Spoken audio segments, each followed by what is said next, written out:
What's going on, guys? Welcome back to RC Everyday. So I've been in the mood to film videos lately. I'm getting behind on the editing, but I got so many little projects to catch up on, still catching up from all the traveling. I don't even know where to start. I did this roll pan when we built this Blazer. This is one of the prints from ASA3 scale products on Shapeways, and I somehow matched the color very close. So we're going to look at putting that on here today, and the main reason is because our friend Stuart, he's in our kit group for the shop trucks and the rat rods. He worked up a new logo with the Squarebody. So yeah, since it's my logo and his logo, he's selling these scale plates through the group, and we're going to put these on here because this is kind of the display truck now for the kits. I take it to events. Doesn't have a transmission in it. It's not, not running and driving, just to show how it goes on the Blazer and everything like that. It's kind of a tester. So I figured I'd put the plates on it, but then I was like, well, I need to put the roll pan on it, and then it snowballed to, I can't do that much work without filming. So we're going to take a look at this. Last thing we did on this one was the full interior, and I think that's when I painted the roll pan. It's got the stock bumper on the back, which doesn't look bad. It's a little bit big, a little bulky. I don't know if I have any more of the Traxxas, same thing. Traxxas bumpers. I might actually, I was thinking about putting them on the red Squarebody, but we might throw the front one on this just because, I don't know. Not looking to get into all that. This is going to be a hodgepodge video. I'm just going to film little odds and ends here and there, so they won't all be filmed at once. So anyway, let's get this thing flipped over and start taking it apart. So pretty easy. 2 screws, take the stock bumper off. Cheating with my Akita.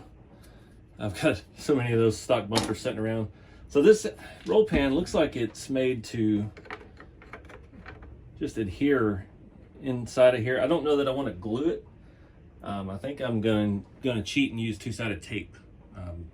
Just one, it'll add a little bit because we do have just a little bit of wiggle room in there, but not much. I've got to find some 2-sided tape that's actually very thin, which I don't know where that stuff is. So yeah, let me do that and we'll be back. There we go. Nice showroom look. Just kind of cool. I appreciate him sending those out. I'm hoping to have some merch with that logo on it soon. I got some stickers made, but they didn't get here in time for any of the events. So thinking actually about starting to sell some merch on the website. I just got to get all the backside stuff, back end stuff in place, get the envelopes for stickers and things like that. So I've got some stuff in the works with that. So stay tuned. That logo is cool with the Squarebody on it. You can't go wrong with that. See how that roll pan looks. Yeah, from back here you can't even really tell because of the way that it is. All right, I dig it. I feel better now. That looks good. Zoom in a little bit. Nice. All right, well, that wraps it up for this portion. Let's see what else we can get into.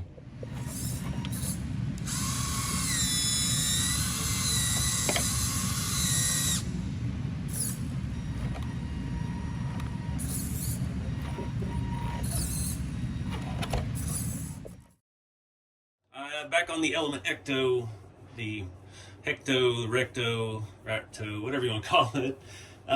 So, like I said in the last video, I really like this truck now that we've got the hard body on it. Took it out, crawled it at my local hobby shop, felt like it needed some weight down low, asked you guys for suggestions. The majority of suggestions were less is more, which I appreciate that. I didn't want to spend a whole bunch of money and do a whole bunch of unnecessary stuff. So, the majority of you guys recommended SSD diff covers. I've got 2 of those here, and they're brass knuckles up front. And I gotta say, that is an impressive looking piece. The finish on it looks fantastic. I hate the raw brass look. Not really my thing. That is surprisingly heavy. I don't know what the weight is on these. They just call it the brass knuckles. So we're gonna look at doing that first. Like I said, I got the diff covers as well. I like these also because they kind of have a built-in skid made into it, machined into it. Not a whole lot of weight, but obviously more than the plastic ones we're starting with. So I've got the wheel pulled off these. I had a lot of people suggest I get aluminum wheels or metal wheels. These are metal wheels. We've got the Pitbull Rock Beast tire on the Pitbull Raceline 19 wheels, beadlocks. And yeah, so I already got the metal wheels. So the ones you were suggesting with the weights inside and stuff, that would help too. I have an old set of those somewhere, but I don't feel like changing tires and wheels. And I would like to do some upgrades to the axles because, like I said, I got this rig secondhand and it's been rode hard and put up wet. I can see how dirty everything is. So definitely going to do these mods first and try that out before we do anything else. I'm thinking maybe a softer foam is in order eventually, but I don't know. One step at a time. Like you guys told me, less is more. I've got all the hardware laid out here. Whole bunch of stuff. We've got brass collar or sleeves to go in our steering joints, and it came with a couple of ball bearings. So I got to finish getting the wheel off. These have a bolt-on hub design thing. I spent a little bit of time trying to get that center cap off, which I'm still not 100% sure it doesn't, but it may not. I've never had any of those wheels before, and I didn't install them on this truck, so I don't know how they work, but I do like the way they look. That was part of the reason I did the trade deal on this truck, because I like the tire and wheel setup. And anyway, so yeah, I'm gonna pull this off and get one put on, and then we'll walk you through the steps.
All right, got the knuckles on. Real nice stuff. I got no quabbles with that. Everything bolted back in. I did not put thread locker on these because that's going into the plastic housing. If you had aluminum ends on your axle, then definitely want to use some thread lock. Not a fan of how these wheels go together. It's just like a kind of a universal hub, so it has two different wheel patterns. So when you're trying to line up yours, these are 6 lug. It's a little tedious. And then I got one about almost all the way on before I realized I forgot the wheel nut. Good stuff. So anyway, we got all that in, jiving nice. This truck had universal shafts in it already. I'm assuming they come like that. Not any real complaints. There's a little bit of slop in these plastic rod ends, but not bad. I've got more slop in the top of these shocks, which I'm not sure if those are the original shocks. They may be. So maybe something we look at upgrading. Lord knows I got enough crawler shocks laying around, but yeah, we're not gonna mess with it till it becomes a problem. So next up, I got the SSD diff covers. This is simple, just like every RC axle in the world. 4 bolts. Unfortunately, from the back side of the housing, the backs we may be able to get pretty easy. Front's at a little bit of an angle with the steering link in the middle, so going to try to do it without taking the axles off or undoing anything. I don't want to tear the truck down that far. I think we can make it work. Definitely look at putting this on the drill, speed this up a little bit. I think if we can press it down, we can make it work. Yeah, so we're going to do this in the fast way. All right, wasn't too bad. Had to get a little bit of an extension on there to get the top one up here. Backs will be easier because we don't have the steering link in the way. Just looking at the gear mesh, everything looks good. There's a fair amount of grease on there. I may go ahead and throw a little more cow RC udder butter in there while we're here. And it just slides back on in place and goes on with new screws. Definitely want to use their new screws. The bottom two on here had been beaten up a little bit on the trail. Definitely good to see though, that was actually a decent amount of factory grease. More than I see in a lot of brands. I'll give Element the props for that. Just gonna do a little bit all around right there. It'll work itself through. I'm not gonna push it any further. There's some nasty stuff come out of there. Wipe that off on something or not. So just slide this back on and the new one on. Probably going to try to hand start these first. Don't want to immediately go hog wild with the drill in the back. Top's going to be a pain in the butt. That one doesn't feel like it's going very. There we go. And yeah, seems like when I compress the axle down, I can get a little bit better angle on it. So I'm going to do that off camera. All right, got it on. It looks nice. We'll get this last wheel buttoned up. Go ahead and swap out the rear, and we'll be wrapping this thing up. It's already, I can already feel the weight difference just with those three pieces, and we're still missing a tire. Story out back, got a decent amount of factory grease on there. It's a little better distributed on this side. The screws were easier to get to on the rear as well. Quite a bit easier without all the steering stuff in the way. That would be good enough. Get the new one open, slide it in, 4 new screws, and we're done. If I get this Ziploc bag open. Don't really need the skid plate for the rear in that manner, but it's still a nice looking piece. Get the excess grease off, good to go. All right, so feels pretty good. Feels a lot heavier in the front just with that little bit of stuff there. Yeah, not much to say about it. I'll give you the part numbers and then we've got to go try it out.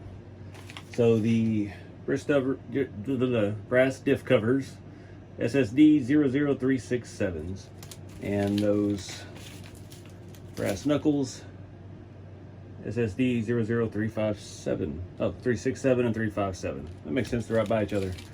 How cool is that thing? Found this at an antique store the other day. A pretty good deal on it. It's still more comfortable than the new chair I've got. All right, guys, it's been a minute. Back on the scale hangout video. I just got back from a little vacation. I went out to Kentucky and hung out with Jeremy at Big Squid. Didn't do anything, just took a break. Needed a break. Still feel like I need a break, but had to get back, get the shop open, and get back to work. But I did find a few things. We went and did some stuff and hit some antique stores on the way back. And also got a custom painted picture from Jeremy's daughter. If I had a fridge in the shop, it would go on it. I found this cool sign. I just love old vintage sign stuff. I actually found on eBay one of these pliers. I think it's the 111s. Still in the package. I picked that up for like 30 bucks. This is going to be cool just hanging in the shop. We can hang some other tools on it. I haven't quite figured out where I want to put it yet. There's obviously no room in the studio room, unfortunately, but we'll figure out something. Wall space is always tight. I ran across a rock is shaped like Oklahoma. Just thought that was kind of neat. Brought that home for no reason. Just one of those things. One store, I thought this were maybe older, but apparently you can still buy this at like Harbor Freight. But it's a little die set. This was cheap enough. I got it for less than half of what it cost new. It does have the large one broken, but I thought maybe we could try to do some like dimple dies on some, like I got some thin copper sheet metal, just copper colored. Might be a neat accent feature for some rat rods. This thing is a little bit loose and messed up, but I'm thinking maybe we could do something with that. Make some neat little indentations. All the dies are there, so that was surprising. So yeah, something a little neat, like little odds and end tools like that. Found this. This was like $3. Oh, I didn't even know it opened. I don't even know what what that is. It's got all these hooks inside. That's interesting. Can it go on that way? Okay. Guessing this was some kind of toy. It looks like a close to scale arcade machine. It's about how I stand next to one.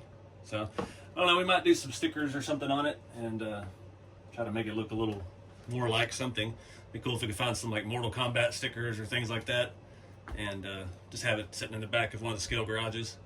Look, finding scale stuff. I get asked that all the time. Where do I get scale accessories? It's like it's everywhere, dude. Like you just gotta look around. Stuff's out there. Found this at the same place. It's just an old wooden RC plane prop. Thought it was about the right size. Looked cool hanging on the shop wall. I don't know if we'll put it in this one or the other one. Let's do some playing with that. And the big thing, the world's smallest, I've never seen the world's coolest toys, but it's the world's smallest. This is the same that I have the micro Bob Ross figure. What else? I've got a bunch of little scale stuff from this. They've got little Tykes cars. They got everything from like the 90s childhood and miniature Nerf footballs, a little basketball hoop. They even got like Hungry Hippo if you really want to get crazy, like putting little scale scenes up in your garage. But I just thought it was cool. They had Ninja Turtles. They had the whole set, but I got Raphael. That was always my favorite. Jeremy got Donatello. So we got our two favorite ones. Just something neat to have laying around the scale shop. I'll show you how detailed these things are. I took the keychain part off, but it does actually open. And he's even got the weapons to go with him. The figures will come out. It just, you know, if you like, I've got a scale garage in my scale garage. So I use the little scale Bob Ross to stand there with that. And yeah, it looks pretty cool. I think I've got a scale Hot Wheel. It's pretty close to 1/10 as well. But the world's smallest toys, the world's coolest toys. They make all kinds of little scale things like that. All right, guys, I think that's gonna wrap it up for the Scale Shop Hangout video. I got trying to find projects to do, and I've decided I'm gonna go ahead and fix up my Dillon 2. This is the Heritage Edition, I believe. We did a bunch of stuff to it when it first came out, and really haven't driven it. And I know why. It's the stock electronics. Just not cutting it now that we've got a little bit of expensive taste. So I do have a spare Fusion SE that we're going to be putting on this. This truck is actually, I really like it. I really like the mods I've done to it. The brush guard, the wheels and tires. Mickey Thompson, which were these? Extreme Countries. Not my favorite. I like the ones that come on the new Blazer better. They quit making those for a while. I think they're the Mud Country. But they're about the same size. They're real wide. 1.9 Landies. We got sliders. We got pretty nice setup. This truck has barely gotten any drive time. It's even got like MIP drive shafts that I had saved from one of my old D90s I'd had back in the day. But you can see it's barely scratched. So this rig needs electronics update. So that's what I'm gonna start working on now, and making another video, making its own thing. So anyway, appreciate you guys watching. I've got shop truck kits in stock online, rceveryday.com. Got rat rod kits in stock online. I got sticker sheets and all kinds of good stuff. So I appreciate everybody's support. I just went and packed another order here between filming rounds, so I greatly appreciate you guys. Get out there and do something fun with the hobby. Keep it scale, and I'll see you next time.